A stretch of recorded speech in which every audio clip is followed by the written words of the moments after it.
UPSC CMS 2022 question number 1 paper second surgery. Mycetoma एक chronic specific granulomatous destructive disease involving the skin and subcutaneous tissue is a blood-borne infection? No. Is locally involve the superficial structure only? No. Superficial plus deep structure up to subcutaneous tissue. May be caused by fungi or bacteria. Yes. Bacteria like actinomyces and fungi is Madurella. The right answer is C. Frequently cause trophic changes. ये भी गलत, तो इसका answer आएगा C. Question number second. Which of the following statement are correct regarding Buerger's disease? Buerger's disease, it involve small to medium artery या vessels. Yes. It is common in smoker. Smoker में होता है Buerger's disease. ये भी बात सही है. It commonly involve lower limb vessels. ये भी सही है. Cessation of smoking reverse the disease process. Smoking का cessation Buerger disease के प्रोसेस को रिवर्स नहीं करेगा, तो इसका आंसर आएगा 1 and 2 and 3. Question number 3. The most difficult area to visualise using duplex scan B mode ultrasound, especially in a obese patient. Obese patient है तो सबसे मुश्किल होगा. केओटिक नो, केओटिक नहीं होगा. Abdomen aorta above renal vessels, ये भी नहीं होगा. एओर्टो इलियक सेगमेंट, एओर्टो इलियक सेगमेंट है वो यहाँ पे सबसे डीपेस्ट होता है, सबसे डीपेस्ट होता है. सो मोस्ट डिफिकल्ट होगा duplex scanning of obese patient. Question number 4. Question number 4. Which of the following vital structure in the axilla should always to preserve in a modified radical mastectomy? इसमें क्या क्या preserve करना चाहिए? Axillary vein preserve करना चाहिए. Nerve to serratus anterior को भी preserve करते हैं. नर्व टू लेटिसमस डोर्साई जो कि ब्रांच होती है, ब्रांच ऑफ थोरेसिक नर्व, इसको भी हम प्रिजर्व करते हैं. Other medial and lateral pectoral nerve, इसको भी प्रिजर्व करते हैं. इंटरकोस्टो ब्रेकियल नर्व, इसको हम प्रिजर्व नहीं करते. तो इसका आंसर आएगा 1, 2 and 3. Answer is 1, 2 and 3. Question number 5.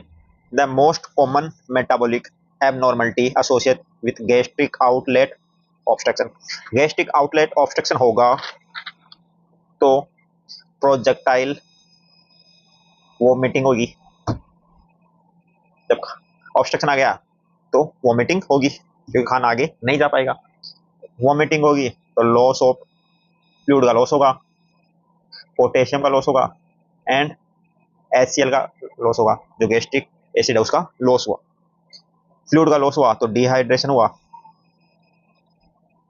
Potassium का लॉस हुआ तो हाइपोकैलेमिया होगा, और एसिड का लॉस हुआ, यहाँ पे क्लोराइड का लॉस हुआ तो हाइपोक्लोरेमिया हो जाएगा, हाइपोक्लोरेमिया. और एसिड लॉस हो गया तो एल्कैलोसिस हो गया, मेटाबॉलिक एल्कैलोसिस. तो इसमें क्या आंसर क्या आएगा? Hypochloremic metabolic alkalosis. Hypochloremic metabolic alkalosis. Answer number B. Question number 6. The gold standard for the diagnosis of GORD gastroesophageal reflux disease, तो इसके लिए होता है 24 आवर pH मॉनिटरिंग, जिसमें क्या होता है ये अपनी इजोफेगस के नीचे स्टोमक, तो यहाँ से एसिड का रिफ्लेक्स होगा. तो एसिड के रिफ्लेक्स को अपन देखने के लिए यहाँ पे एक प्रोब pH देखने का प्रोब लगा देते हैं 24 आवर के लिए. तो जहाँ जहाँ यहाँ पे pH डिक्रीज होगी या एसिडिक pH होगी, इसका मतलब रिफ्लेक्स प्रेजेंट है. Question number 7. Which of the following factor predispose to development of incisional hernia. Incisional hernia के लिए कौन कौन से फैक्टर जिम्मेदार है? First malnutrition right. Post operative wound infection होगा तो भी इंसिजनल हर्निया के चांस हो सकते हैं, क्योंकि वहाँ की लेयर है वो वीकनेस आ जाएगी. माल न्यूट्रिशन के कारण भी जो सपोर्टिंग लेयर है उसमें वीकनेस होता है. नॉन एब्जॉर्बेबल सुचर मटेरियल होगा तो इंसिजनल हर्निया के चांस कम होंगे, ना कि ज्यादा होंगे. जो एब्जॉर्बेबल सुचर होता है, एब्जॉर्बेबल सुचर उसमें इंसिजनल हर्निया के चांस ज़्यादा होते हैं। इम्नो कॉम्प्रोमाइज पेशेंट में भी इंसिजनल हर्निया के चांस ज़्यादा होते हैं। इसके अलावा स्टीरॉयड थेरेपी में भी ज़्यादा होते हैं।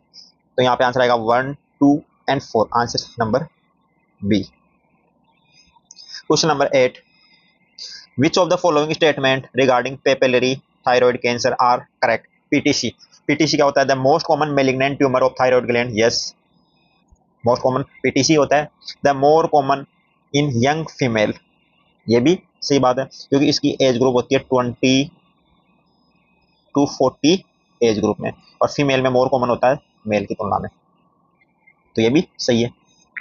It has propensity of haematogenous spread, wrong, ये होता है हिमेटोजिनस रूट से फैलता नहीं है, ये फैलता है लिम्फेटिक स्प्रेड होता है। पीटीसी का कौन सा स्प्रेड होता है? लिम्फेटिक स्प्रेड होता है।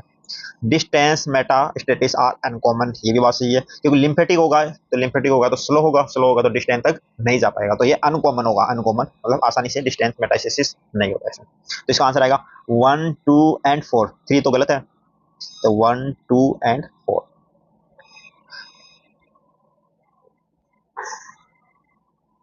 Question number 9, which one of the following statement about peptic ulcer are correct? The most common location is the third part of duodenum, no, most common location होती है first part of duodenum. It is more common seen in female, ये भी गलत है क्योंकि more common in male, male में more common होता है female की तुलना में peptic ulcer. There is no risk of malignancy in gastric ulcer, ये भी गलत है, gastric ulcer में malignancy का रिस्क होता है, malignancy रिस्क प्रेजेंट ज़्यादा होता है। Anterior located duodenal ulcer are more prone to perforation, ये बात सही है क्योंकि जो एंटीरियर लोकेशन पे होंगे उनका तो परफोरेशन का चांस ज़्यादा होगा, और जो पोस्टीरियर लोकेशन पे होगा उसका चांस वो ऑब्स्ट्रक्शन कराएगा या ब्लीडिंग के चांस ज़्यादा होगा, तो इसका आंसर आएगा डी।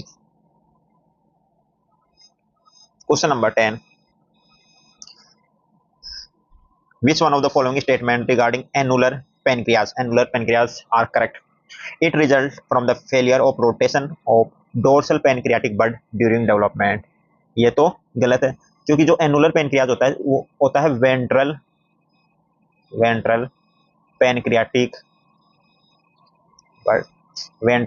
पैनक्रियाटिक बड के रोटेशन फेलियर के कारण होता है।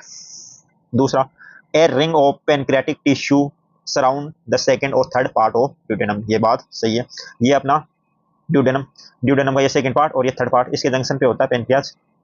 तो एनुलर पेनक्रियाज क्या होगा? इसके अराउंड सर्कल करेगा तो ये इसके अराउंड एक रिंग बना लेगा। It present with vomiting due to the duodenal obstruction, सीधी सी बात है, इसके चारों रिंग बनाएगा तो कंस्ट्रिक्ट करेगा ड्यूडेनम को कंस्ट्रिक्ट करेगा तो ऑब्स्ट्रक्शन के चांस हो जाएंगे, ऑब्स्ट्रक्शन होगा तो वोमिटिंग होगी। Duodenostomy is the prefer treatment of the condition. अब इसमें क्या करेंगे, यहाँ पे ड्यूडेनम को रिसेक्ट कर लेंगे, ये पार्ट रिसेक्ट कर देंगे और ड्यूडेनम से जोड़ देंगे, इसको बोलते हैं ड्यूडेनोस्टोमी, तो ये भी सही है। तो आंसर 2, 3, 4, आंसर इज 2, 3, 4 वाला कौन सा है? बी, तो 10th का आ जाएगा B. Question number 11, which of the following scoring system are use for assessing the severity of acute pancreatitis? Acute pancreatitis के लिए रैनसन एंड ग्लासगो स्कोर होता है, यस, रैनसन स्कोरिंग सिस्टम होता है जो 5 क्राइटेरिया तो जिसमें एडमिशन के टाइम लेते हैं और 6 क्राइटेरिया आफ्टर 48 आवर, ऐसा कुछ होता है। अपाचे स्कोर भी होता है। मेल्ड स्कोर इसके लिए नहीं होता, मेल्ड स्कोर तो होता है लीवर ट्रांसप्लांटेशन के इंडिकेशन के लिए, लीवर ट्रांसप्लांट के लिए। मॉडिफाई मार्शल स्कोर ये भी एक्यूट पैनक्रियाटाइटिस के लिए होता है। मेल्ड स्कोर किसके होता है? लीवर के लिए, model of end stage liver disease, तो इसका आंसर आएगा 1, 2, 4, आंसर इज 1, 2, 4, 11 का B. Question number 12, which of the following statement regarding patient of liver trauma are correct? First, liver is a most common organ injury follow abdomen trauma, abdomen trauma के बाद में most common liver injury होता है क्या? नहीं, गलत है, most common होता है spleen is a most common organ injury following abdominal trauma. Surgical exploration या laparotomy is required hemodynamically unstable patient and patient with free intraperitoneal fluid on fast होता है focus assess sonography for trauma. तो इसके लिए यदि हीमोडायनामिकली unstable है patient या fast positive आ गया तो अपन सर्जिकल एक्सप्लोरेशन करेंगे या लेप्रोटोमी करेंगे, और अगर पेशेंट स्टेबल है तो उसके लिए अपन CCT करके देखेंगे लिवर ट्रॉमा में। तो ये भी बात चाहिए। Blunt injury has higher mortality as compare to penetrating injury, तो ये भी बात सही होती है। जो ब्लंट इंजरी होती है वो मोर या हायर मोर्टेलिटी दर्शाती है। तो आंसर इज 2, 3 and 4 12th का B. Question number 13, the list mark function of human spleen. तो ह्यूमन स्प्लेन के फंक्शन क्या क्या है? इम्यून फंक्शन भी है, फिल्टर फंक्शन भी है, फिटिंग फंक्शन भी है और रिजर्व फंक्शन भी है, सारे फंक्शन है। पर लिस्ट मार्क फंक्शन कौन सा है इसमें? इम्यून फंक्शन कैसे है? क्योंकि ये बीटा सेल का, स्प्लेन में बीटा सेल क्या होती है? मैच्योरेशन होती है, और बीटा सेल इम्यूनिटी में रोल प्ले करती है। सेकेंड इज फिल्टर फंक्शन क्या करती है? ये एंटीजन का फिल्टर करती है, तो ये फिल्टर फंक्शन हो गया। थर्ड इज फिटिंग फंक्शन होता है इसका रिमूव इंक्लूजन बॉडी जैसे हिंज बॉडी हो गया या ओवेल जोवेल बॉडी हो गया, तो इनका रिमूव करना विदाउट डिस्ट्रॉइंग आरबीसी को बिना तोड़े इनको रिमूव करना, इसके काम होता है स्प्लीन का। तो ये होता है इसका फिटिंग फंक्शन। इसके अलावा इसका फंक्शन होता है रिजर्व फंक्शन, रिजर्वोयर जैसे प्लेटिलेट हो गया या मोनोसाइट हो गया, इनका रिजर्वोयर फंक्शन भी होता है। पर लिस्ट मार्क फंक्शन कौन सा इसका है? Reservoir function. Question number 14, which of the following are the cause of retroperitoneal fibrosis. तो रेट्रोपेरिटोनियल फाइब्रोसिस का cause first continuous ambulatory peritoneal dialysis CAPD, ये किसका कॉज नहीं होता। लिम्फोमा फाइब्रोसिस का कॉज होता है, कुछ ड्रग फाइब्रोसिस करवाती है। इसके अलावा कार्सिनोइड ट्यूमर भी फाइब्रोसिस का कॉज होता है। तो इसका आंसर आएगा 2, 3 and 4। Question number 15, the most common brain tumour an adult is. तो मोस्ट कॉमन ब्रेन ट्यूमर हमेशा होता है मेड्स सेकेंडरी टू ब्रेन, तो most common cerebral metastasis. Question number 16, which of the following are included in the triad of presentation of brain tumour. Brain tumour होगा, कोई भी brain tumour होगा तो वहां पे जहां पे ट्यूमर होगी वहां पे फोकल डेफिशिएंट होगा, फोकल डेफिशिएंट तो हुआ, उसके साथ साथ सीजर भी प्रेजेंट होगा, और सीजर भी प्रेजेंट होगा, उसके अलावा इंट्राक्रैनियल प्रेशर इंक्रीज होगा। तो ब्रेन ट्यूमर के कारण क्या होगा? फोकल डेफिशिएंट, सीजर और इंट्राक्रैनियल प्रेशर। तो raise ICP, seizure and focal deficient 1, 2 and 4। Question number 17, triaging is done to priority the treatment in case of trauma and the patient are color coded, the yellow color code significance। तो सबसे पहले आता है red colour हमेशा immediately treatment के लिए आता है, तुरंत रेड कलर होता है इमीडिएटली ट्रीटमेंट के लिए, जो लाइफ थ्रेटनिंग कंडीशन होती है उसके लिए होता है और इमीडिएटली सर्जरी की जरूरत पड़ती है। उसके बाद में आता है येलो कलर आता है अर्जेंट के लिए, येलो कलर अर्जेंट के लिए होता है, जिसमें life threatening non life threatening condition होती है, नॉन लाइफ थ्रेटनिंग कंडीशन होती है पर अर्जेंट होती है कंडीशन, तो येलो आ गया। उसके बाद में आ गया ग्रीन होती है नॉन अर्जेंट, जो कोई अर्जेंट नहीं है उसके लिए आता है ग्रीन, जैसे कोई माइनर इंजरी खरोच वगैरह हो गई तो माइनर इंजरी के लिए। और अनसाल्वेजेबल मतलब ठीक नहीं कर सकते, वो होता है ब्लैक, डेड पेशेंट के लिए, जो डेड हो गया उसके लिए आता है, वो लास्ट में सबसे लास्ट प्रायोरिटी होता है। फर्स्ट प्रायोरिटी रेड, तो इसके येलो, फिर ग्रीन। तो ट्रीटमेंट में पूछा येलो, तो येलो का आंसर आएगा urgent. Question number 18, a 6-year-old boy recurrent history of pain and swelling below his left ear which generally last for 3 to 7 days and improve mildly after a course of antibiotic जैसे देंगे वैसे improve हो जाएगा। Sialography show punctate sialectasis he should be treatment. तो punctate sialectasis है और antibiotic से तो कुछ जो डक्ट होती है पैरोटिड ग्लैंड की वो ब्लॉकेज है, उसके कारण ही बार बार इन्फेक्शन हो रहा है। तो अपन क्या करेंगे? Endoscopic wash out and antibiotic therapy देंगे। 18 का B.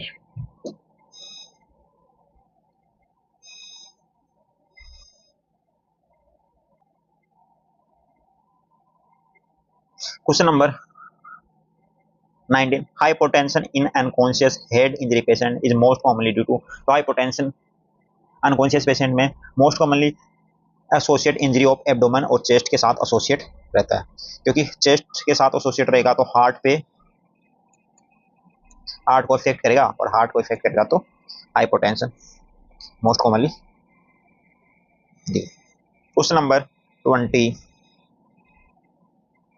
pre-operative investigation done prior to surgery depend upon which of the following?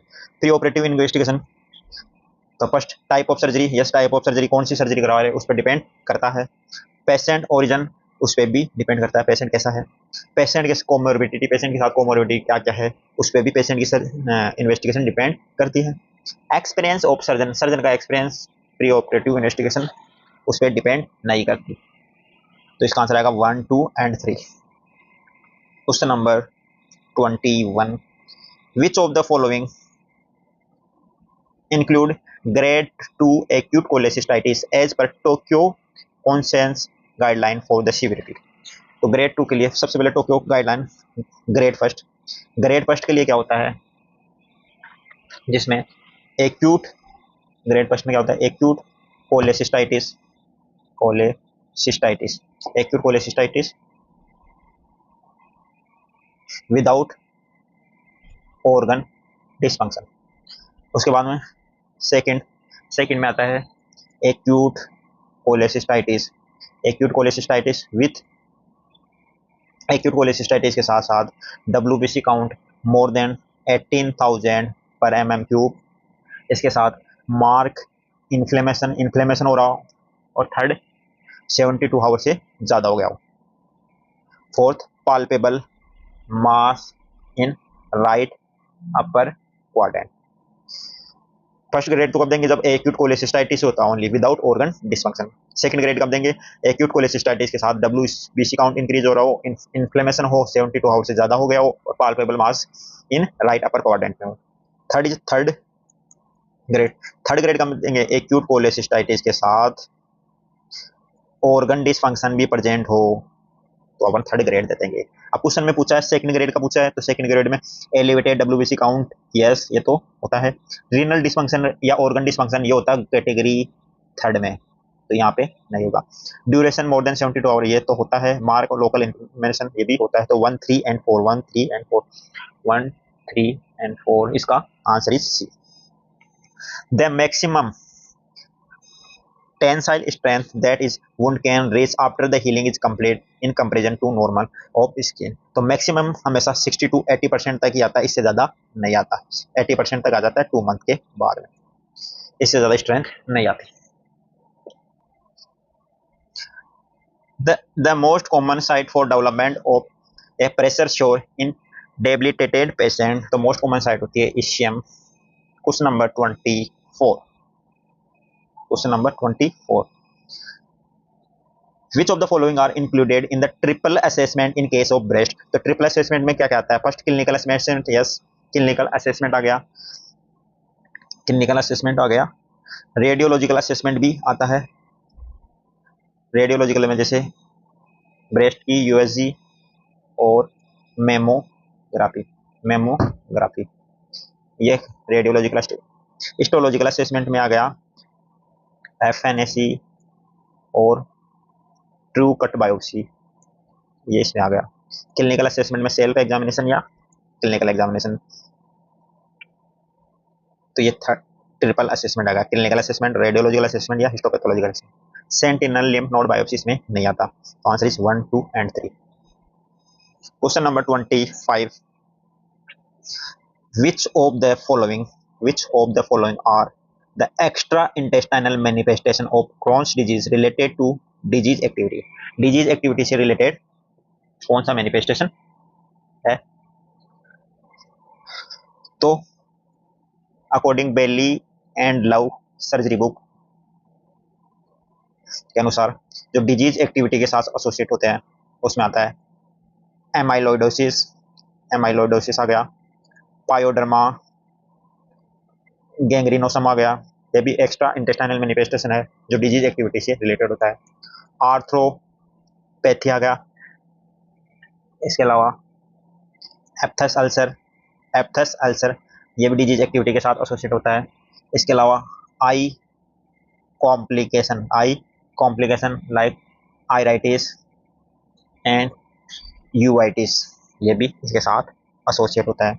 इसके अलावा एरिथीमा नोडोसम, एरिथीमा नोडोसम ये भी डिजीज एक्टिविटी के साथ एसोसिएट होता है। तो ये सारे के सारे डिजीज एक्टिविटी के साथ एसोसिएट होता है। तो एमाइलोइडोसिस डिजीज एक्टिविटी के साथ एसोसिएट होगा, सही बात है। पायोडर्मा गैंग्रीनोसम भी होगा। प्राइमरी स्क्लेरेजिंग कोलेंजाइटिस ये डिजीज एक्टिविटी के साथ एसोसिएट नहीं होता। एक्स्ट्रा इंटेस्टाइन मैनिफेस्टेशन तो होता है पर डिजीज एक्टिविटी के साथ एसोसिएट नहीं होता पीएससी। आर्थ्रोपैथी एसोसिएट होता है। तो question answer is 1, 2 and 4, answer is B. और ऐसे अनरिलेटेड टू डिजीज एक्टिविटी ऐसी कौन कौन सी मैनिफेस्टेशन है, उसमें आ गया गाल स्टोन जो डिजीज एक्टिविटी के साथ एसोसिएट नहीं होता, renal calculi, PSC primary sclerosing cholangitis हो गया, क्रोनिक एक्टिव हेपेटाइटिस हो गया और सेक्रोएलाइटिस हो गया। ये डिजीज एक्टिविटी से अनरिलेटेड होते हैं। Question number 26, which one of the following correct regarding gastrointestinal stromal tumour GIST? First, it arise from the epithelial layer, wrong. ये अराइज होता है मेसेनकाइमल लेयर, ये अराइज होता है mesenchymal layer. The male to female ratio is 9:1, ये भी wrong है क्योंकि जीआईएसटी का मेल और फीमेल रेशियो होता है 1:1।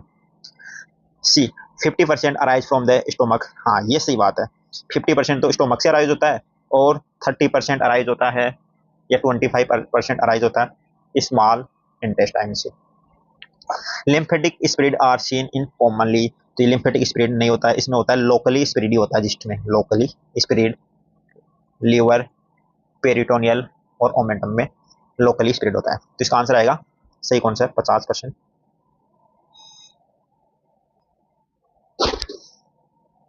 Question number 27, which of the following are used in the treatment of achalasia? Treatment of achalasia, तो अक्लेजिया क्या होता है, अक्लेजिया में क्या होता है,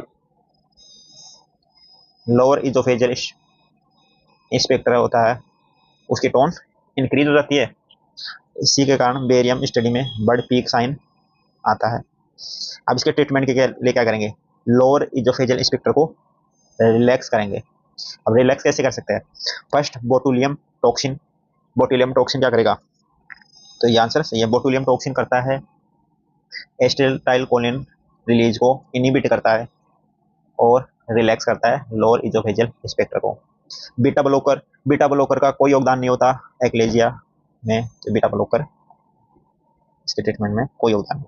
न्यूमोटिक डायलेटेशन एंड हेलार मायोटोमी, न्यूमोटिक डायलेटेशन में भी लोअर इजोफेजियल स्पेक्ट्रा को डायलेट किया जाता है। हेलार मायोटोमी में मसल्स कटिंग इंसिजन दिया जाता है लोअर इजोफेजियल स्पेक्ट्रा में। ये क्या करता है, लोअर इजोफेजियल स्पेक्ट्रा को रिलैक्स करने का काम करता है।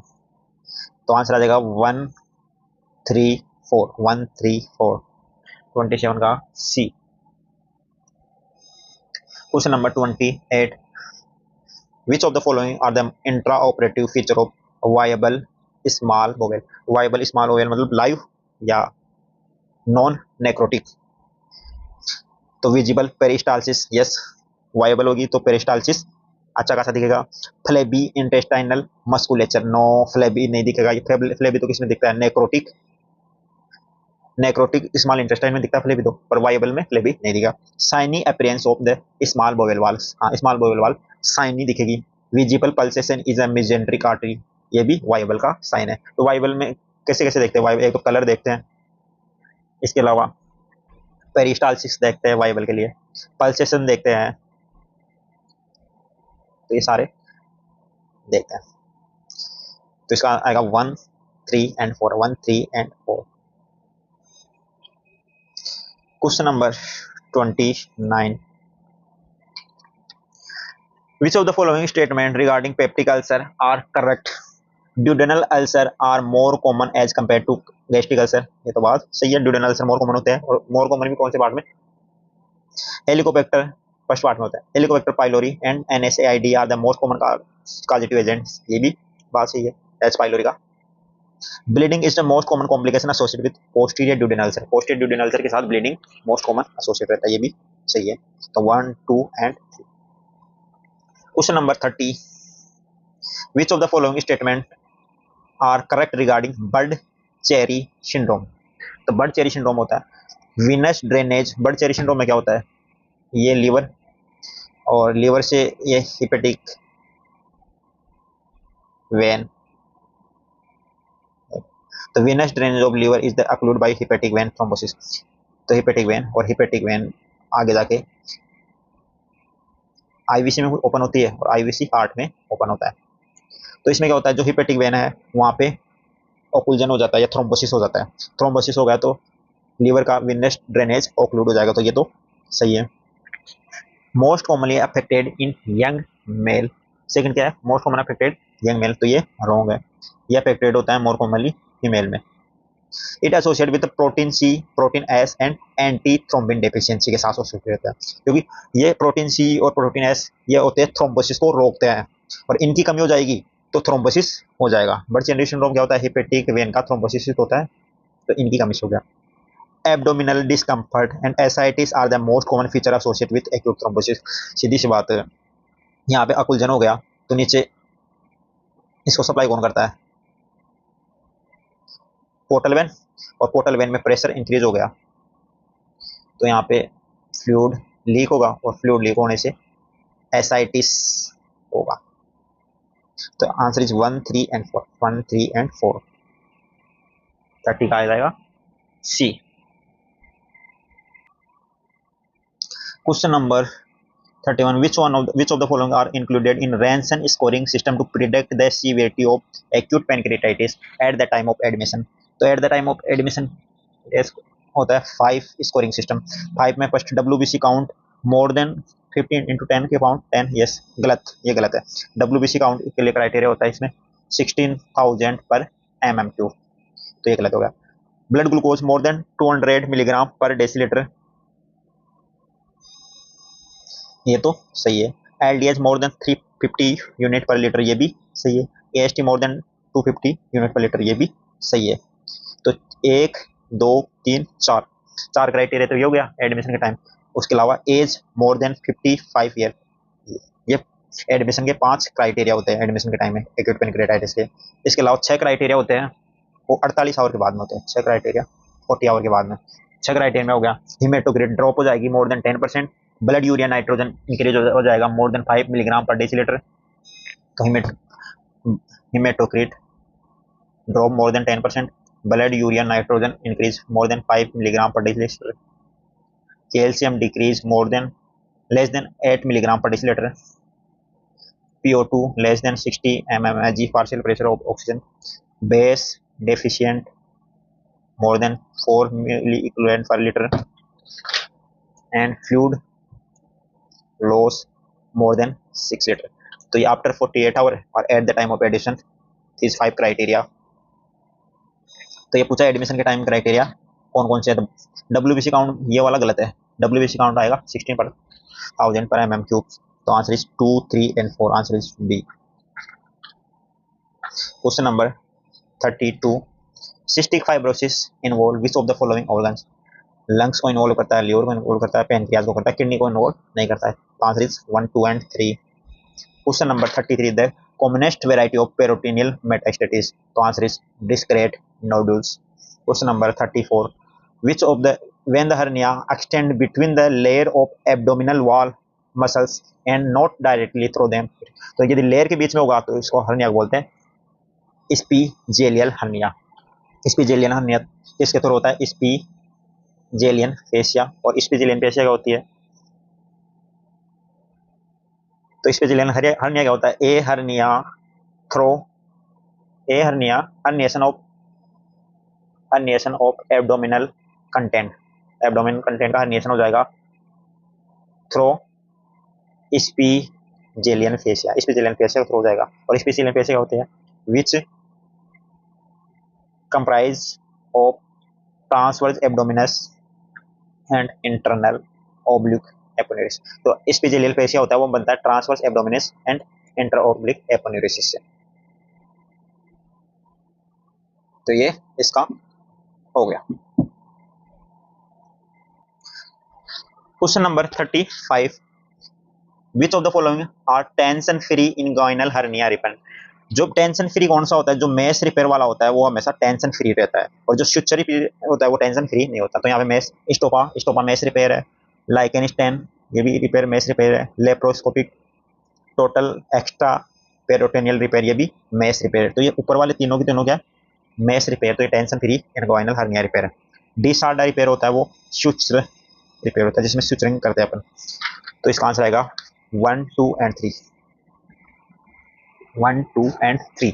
Question number 36, which of the following correct with the regarding to lung cancer, surgical resection has limited role in curative treatment of lung cancer। yes ये बात है, सर्जिकल रिसेक्शन रेयर ही करते हैं अपन लंग कैंसर में। Pattern of disease and prognosis of the oat cell carcinoma are different to other variety of lung cancer. Yes ये भी बात सही है। Small cell lung cancer is a type of neuroendocrine tumour. Yes neuroendocrine tumour क्योंकि इससे SIADH पेरानियोप्लास्टिक syndrome associate होता है इसमें। इसको हमें cancer cell appear as a cavitation tumour in the lung, ये भी सही है। तो इसका आंसर आएगा 1, 2 and 3, 4। Question number 37, which of the following are true about epidermal cyst. Epidermal cyst के बारे में ट्रू क्या है। It is line by stratify squamous epithelium, सही बात है। एपिडर्मल लाइन बाय होती है stratified squamous epithelium. It is derive from the hair follicles, yes ये भी सही है। It also called sebaceous cyst, ये भी बात सही है। It is not fix to skin, ये गलत बात है, ये हमेशा स्किन पे ही फिक्स होती है। एपी जो सीबेसियस सिस्ट होती है वो हमेशा स्किन पे फिक्स होती है। तो इसका आंसर आएगा 1, 2 and 3। Question number 38, which of the following are correct about glomus tumor। it arise from the secute Hoyer canal, सही है। it usually site in nail bed, it usually small purplic nodule, ये भी बात सही। it is painless, no ये होता है painful होता है। तो इसका आंसर आएगा 1, 2 and 3, answer is a. Question number 39, which of the following are correct about Felty syndrome। Felty syndrome क्या होता है। फेल्टी सिंड्रोम रूमेटिक आर्थराइटिस के साथ एसोसिएट होता है। यस फेल्टी सिंड्रोम में सबसे पहले बात करते हैं फेल्टी सिंड्रोम में क्या क्या होता है। फेल्टी सिंड्रोम में होता है स्प्लेनोमेगली, स्पिनोमेगली, स्पिनोमेगली के साथ साथ एनीमिया, एनीमिया के साथ साथ न्यूट्रोपिनिया, न्यूट्रोपिनिया के साथ थ्रोम्बोसाइटोपिनिया। तो एनीमिया आरबीसी कम, डब्ल्यूबीसी कम और प्लेटलेट्स कम, थ्रोम्बोसाइटोपिनिया। इसके साथ साथ ये तीनों कम होगी और स्प्लीन लार्ज होगी। ये सारे किसके साथ एसोसिएट होता है रूमेटॉइड आर्थराइटिस के साथ। तो इसको बोलते हैं Felty syndrome. It is associated with rheumatoid arthritis की बात। इट में प्रेजेंट विद ल्यूकोपेनिया, ल्यूकोपेनिया के साथ प्रेजेंट होता है। स्प्लेनोमेगली भी होता है। Splenectomy always improve the blood picture, always improve करता है, ये बात बिल्कुल गलत है। इसका आंसर आएगा 1, 2 and 3, answer is 1, 2 and 3। Anderson, question number 40, Anderson hynesplasty is a type of repair of. तो एंडरसन हैनप्लास्टी होगा वो रेनल पेल्विस के लिए होता है।